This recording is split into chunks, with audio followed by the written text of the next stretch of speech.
같이 보도록 하겠습니다. 이사야 51장 22절, 23절 우리 한 목소리로 같이 읽도록 합니다. 내 주 여호와 그의 백성의 억울함을 풀어 주시는 내 하나님이 이같이 말씀하시되 보라 내가 비틀거름치게 하는 잔 곧 나의 분노의 큰 잔을 내 손에서 거두어서 내가 다시는 마시지 못하게 하고 그 잔을 너를 괴롭게 하던 자들의 손에 두리라.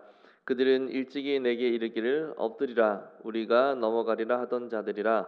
너를 넘어가려는 그들에게 내가 내 허리를 땅과 같게 길거리와 같게 하였느니라 하시니라. 아멘. 우리가 어제 살펴봤던 본문에서 이사야와 유다 백성은 하나님이 잠들어 계신다라고 그렇게 오해를 했었죠. 그런 그들에게 오히려 하나님은 늘 내가 너희와 함께하고 있었다. 너희가 나를 잊은 것이다라고 그렇게 말씀을 하셨었습니다.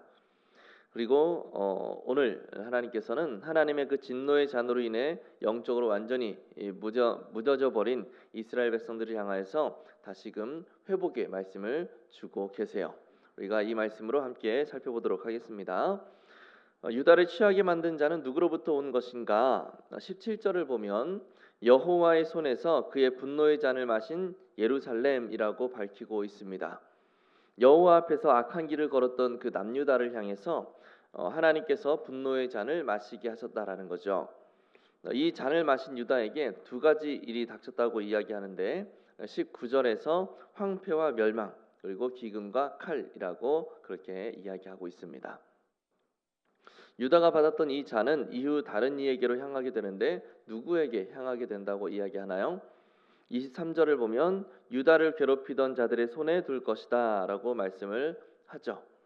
직접적으로는 바벨론을 의미한다고 할 수가 있을 것이고 영적으로는 영적인 대적 세력을 의미한다고 할 수 있습니다. 그렇다면 이 분노의 잔이 유다를 압제했던 다른 나라로 옮겨가는 이유는 무엇인가? 여기에는 두 가지의 이유가 서로 맞물려 있습니다. 먼저는 하나님의 분노의 잔을 먼저 마신 이 유다 백성들의 측면에서 보면 하나님의 진노의 그 기간이 다 완료되었기 때문에 더 이상 그 잔을 마실 이유가 없기 때문이에요. 하나님은 이스라엘의 죄악으로 인한 심판의 기간을 70년으로 선언을 하셨죠. 이 70년이라는 그 기간은 7과 10이라는 완전수로 이렇게 이루어진 숫자입니다. 그래서 이스라엘의 죄가 하나님 앞에서 깨끗해지는 그 완전한 기간을 의미해요. 70년이라는 기간은. 그래서 그 완전한 기간이 다 채워졌다라는 것을 의미하는 숫자로서 이제 하나님 앞에서 모든 죄가 깨끗해졌으니 진노의 잔을 마실 필요가 더 이상 없는 거죠. 그래서 진노의 잔을 옮겨가는 거예요. 그리고 두 번째 이유는 이 진노의 잔을 이어서 받게 될 바벨론의 측면에서도 살펴볼 필요가 있는데 이것은 아브라함에게 하나님께서 가나안 땅을 약속하시면서 하셨던 그 말씀과 같은 맥락을 지닙니다. 아브라함에게 가나안 땅을 약속으로 주시면서 하셨던 단서가 있었어요. 전제가 있었습니다. 아직은 그들의 죄가 가나안 땅에 머물고 있는 그 가나안 주민들의 죄가 관영하지 않았으니 때가 되면 이 땅에서 그들을 몰아내고 너에게 이 땅을 줄 것이다. 그렇게 말씀하셨어요. 그 후로 500여 년 후에 가나안 족속들의 죄가 가득 찼을 때 하나님은 이스라엘 백성을 심판의 도구로 사용하셔서 그들을 진멸하시고 아브라함에게 약속하신 대로 그 땅을 이스라엘에게 넘겨주시죠. 바벨론도 마찬가지로 아직은 하나님 앞에서 죄가 가득 차지 않은 겁니다. 그러나 이스라엘을 멸망시키고 그 후로 70여 년이 지났을 때 바벨론의 죄가 가득 차게 되었고 하나님의 그 진노의 잔을 모두 마신 이스라엘에게서 그 잔이 바벨론에게로 죄가 가득 찬 바벨론에게로 넘어가게 되었던 것이죠.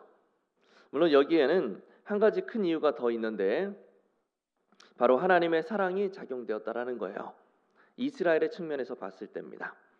죄로 인해서 하나님을 완전히 떠나버린 이스라엘을 향하여서 하나님은 그들을 택하시고 자녀 삼으신 것을 후회하지 않으셨다라는 겁니다.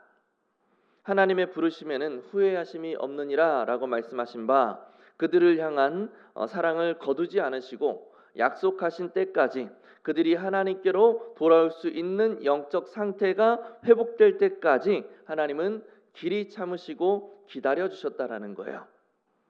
이 사랑이 없었다면 이스라엘은 자신들의 죄로 인하여서 영원한 멸망을 당하게 되었을 것이 자명했을 겁니다. 하나님의 사랑이 없이는 회복이 있을 수가 없는 거죠. 이렇게 죄와 불순종으로 견책받고 인사불성이 된 유다에게 깨어 일어서라 라며 사랑을 드러내시는 하나님을 보며 무엇을 느낍니까? 우리 고린도전서 13장에서 사랑에 대해 말씀하실 때 가장 먼저 나오는 사랑의 특성이 무엇인가요? 오래 참는 거죠. 오래 참는 거예요. 하나님은 그 택하신 자들을 향하여서 오래 참으심으로 하나님께서 그들을 사랑하신다라는 사실을 친히 입증하시는 겁니다. 뿐만 아니죠. 오래 참고 온유하고 무례히 행하지 아니하고 자기의 유익을 구하지 아니하고 불의를 기뻐하지 아니하고 진리와 함께 기뻐하는 이 모든 사랑의 모습들이 자신의 백성을 향한 하나님의 그 모습에서 분명하게 입증되어지고 있어요. 친히 사랑의 본을 보이시는 하나님의 그 오래 참으심으로 인해서 나의 구원이 가능해졌다라는 그 사실을 그들은 70년의 세월 동안 깊이 깨닫게 된 것이고 그리스도를 통해서 구원을 얻은 모든 자들 또한 이 사실을 인식함을 통해 하나님의 그 은혜와 사랑 안에 감사할 수가 있게 되는 거죠. 하나님의 그 사랑이 분명하게 드러나게 된 거예요. 반대로 이것을 인식하지 못하게 되면 하나님의 오래 참으시는 사랑, 진리와 함께 기뻐하시는 그 사랑, 우리를 향해서 온전한 그 사랑을 인식하지 못하면 마음이 흔들릴 수밖에 없는 겁니다. 우리가 의지하는 것이 하나님의 사랑에 기반하고 있기 때문에 그래요. 혹시 이처럼 나의 죄와 실수로 삶이 비틀거릴 때 하나님께 불평했던 적이 있으십니까? 나의 잘못과 실수는 생각하지 못하고 단순히 나에게 힘든 상황이 발생했다라는 것으로 인해서 불평했던 경험, 혹은 내가 아무리 실수를 했으려서니 이 정도로 어려움을 당하게 하시는 것이 맞습니까? 라고 하면서 하나님을 원망했던 경험, 나의 실수와 죄를 남에게 떠넘기고 싶어하는 우리의 어떤 본성은 회개하고 통회하기보다 하나님을 향해서 원망하도록 만들기 쉬워요. 이런 우리의 본성에 따르지 아니하고 하나님의 사랑으로 낙심 가운데서도 깨어 일어서기 위해서 우리는 무엇을 결단해야 될까요? 사랑하는 자녀에게는 매를 들어라 라고 성경에서 이야기합니다. 바른 것을 배우도록 해야 하기 때문이죠.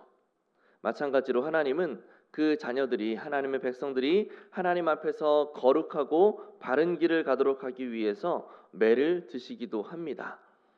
따라서 어려움과 고통 속에서 우리가 가장 먼저 해야 할 것은 이 고난이 어디로부터 왔는가 하는 질문에 대한 고찰입니다. 고민하는 거예요.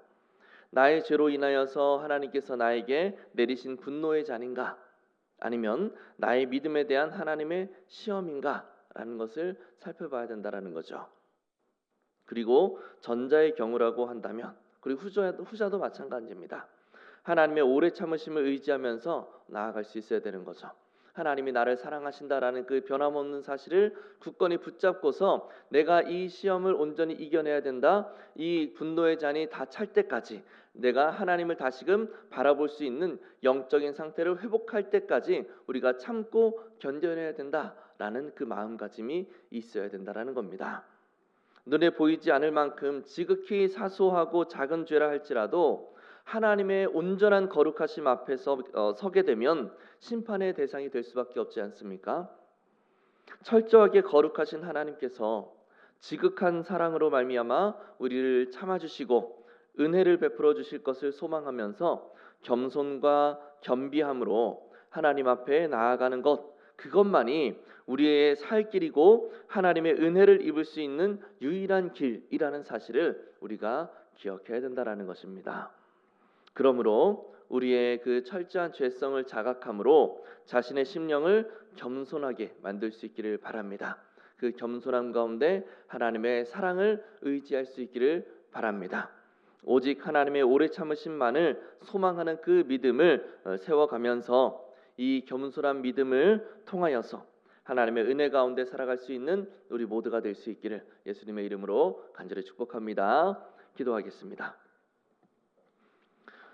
다 같이 오늘 말씀을 기억하면서 먼저 겸손한 믿음을 통하여 하나님의 은혜 가운데 살아가게 하옵소서 먼저 기도하시고, 더불어서 선하신 하나님의 때를 기다리며 비틀거리는 삶에서 깨어 일어서는 믿음을 갖게 하옵소서. 또 7월 집중 기도 제목을 위해서 성도들이 직분과 받은 은사를 따라 온전한 섬김을 실천하며 교회를 세우게 하옵소서. 또 모든 성도들이 예수님의 섬김과 헌신의 마음을 품고 신실히 행하게 하옵소서 먼저 기도하시고, 개인 기도하시고 자유롭게 돌아가시면 되겠습니다.